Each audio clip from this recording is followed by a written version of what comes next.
pessoal, tudo bem?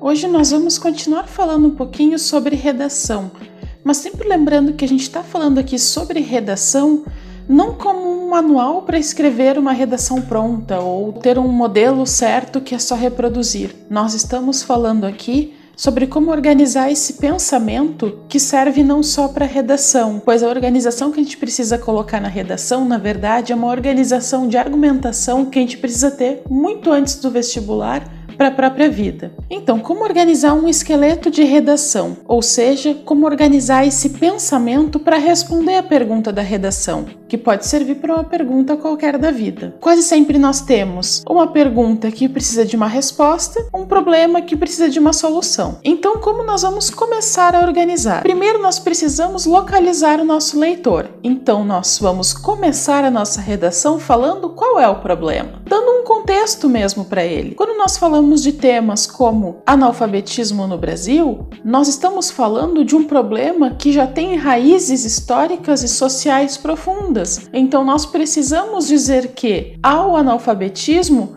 porque há diferenças sociais no Brasil, porque há uma cultura histórica de alijamento de determinadas populações para que elas não tenham acesso ao conhecimento. E esses problemas que são colocados nas propostas de redação quase sempre são problemas com caráter histórico. Então nós precisamos nos concentrar em verificar qual é a origem desse problema para poder contextualizar o nosso leitor. E já nesse primeiro parágrafo de redação, nós já vamos colocar quais são as nossas soluções. Nós vamos pelo menos citar elas. Se possível, duas, para a gente poder argumentar depois. Então, nós vamos começar dizendo que há um problema, qual é esse problema, falar um pouco sobre ele e colocar as possíveis soluções que nós temos. No segundo parágrafo, nós vamos falar sobre uma das soluções. Falar que solução é essa, como ela soluciona o problema ou como ela responde à pergunta que nós temos na questão, lembrando sempre de fazer isso com um embasamento científico, com um embasamento histórico. Se já houver algum exemplo em que isso aconteceu, melhor ainda, dê esse exemplo e te lembra sempre que esse embasamento aqui é um embasamento científico. Não é porque não ou porque sim. Nós temos que explicar as coisas, como na vida nós precisamos explicar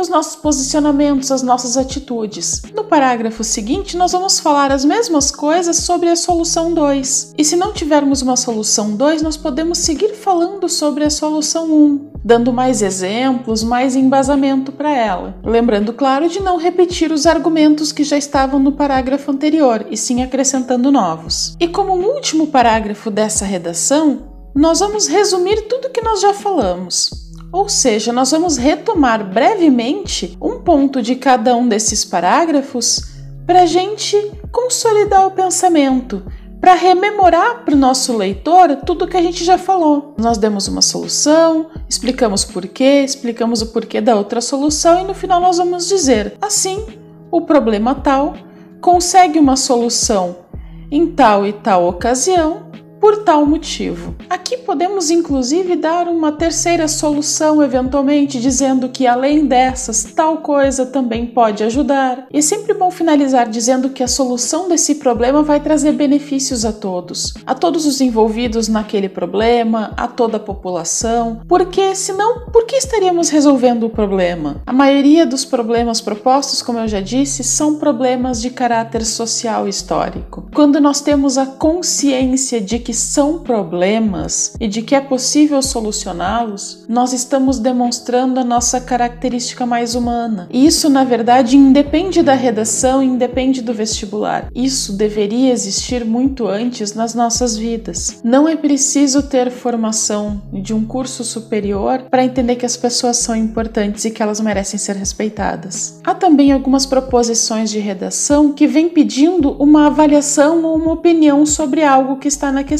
Mas quando a redação pede uma opinião ou uma avaliação, ela não está pedindo necessariamente a tua opinião dizendo que tu gosta ou que tu não gosta. Claro, tu pode dizer que tu gosta ou não, mas a questão não é exatamente essa, e sim colocar esse assunto de uma perspectiva maior. Então nós vamos iniciar essa redação situando o leitor sobre o assunto que é objeto de análise, dizendo que assunto é esse, ou quando é uma letra de música, como eu já vi em algumas questões pedindo pedindo para analisar letras de músicas, dizer que é a música tal, de tal cantor ou cantora, que na letra da música há um trecho que fala sobre tal assunto, ou a música toda fala sobre isso, e que isso leva a um determinado pensamento ou a uma determinada interpretação. E é a partir disso que a gente vai fazer a análise. E é bem importante ressaltar esse ponto que faz a análise ou a avaliação ou opinião serem viáveis. Porque a gente pode avaliar ou opinar qualquer coisa, mas se isso está dentro de uma prova ou se isso é questionado de uma maneira mais contundente, é porque ali há uma necessidade de posicionamento, de dizer que naquela letra da música há uma referência evidente a alguma coisa, ou que aquela letra de música demonstra uma determinada realidade. Então, como nós vamos organizar essa redação no mesmo formato de texto que nós já estávamos falando antes, aqui eu só vou reiterar para vocês o que é importante de pensarmos nesse tipo de redação aqui. Se for uma redação em que nós precisamos opinar sobre alguma coisa, dizer por que sim ou por que não é resposta. E dar a nossa opinião aqui não é só dizer que gosta ou que não gosta. E principalmente dizer que aquilo se coloca em um determinado contexto, usando argumentos sólidos para demonstrar isso. É dizer que uma determinada letra de música fala sobre um determinado contexto e por isso essa letra de música denuncia alguma mazela social. Quando se for avaliar algo, analisar algo, é preciso demonstrar as facetas que esse objeto assume. É claro que essa análise é infinita, que tudo pode ter muitas interpretações, e aqui a gente não vai exaurir todas elas. Mas o que nós vamos fazer é escolher alguns pontos, não adianta falar sobre tudo e não falar nada com mais aprofundamento. É necessário aprofundar dentro de uma redação, mas aqui a gente vai escolher 1 ou 2 pontos para aprofundar. Se há um trecho de livro em que precisamos analisar sobre o que ele fala, se é um trecho de livro que está ali nos falando sobre seca no Nordeste, nós vamos escrever sobre a mazela social que assola essas pessoas, nós vamos falar sobre questões ambientais, podemos falar também sobre questões históricas, podemos falar sobre o abandono dessas populações, inclusive como um projeto histórico. Há muitas possibilidades de assunto para a gente trazer para a redação, mas a gente vai escolher alguns. E aí, se quiser, lá no final da redação, como a gente falou no último parágrafo do outro modelo, a gente pode ressaltar que esses não são os únicos pontos, que também há os pontos tais e tais, por exemplo. E assim a gente situa o leitor dizendo para ele que, por mais que nós tenhamos falado com aprofundamento sobre 1 ou 2 assuntos, nós não desconhecemos todos os outros. Nós sabemos que esse espectro de avaliação é muito mais amplo. Bom, pessoal, hoje falamos mais um pouquinho sobre redação. Até os próximos vídeos!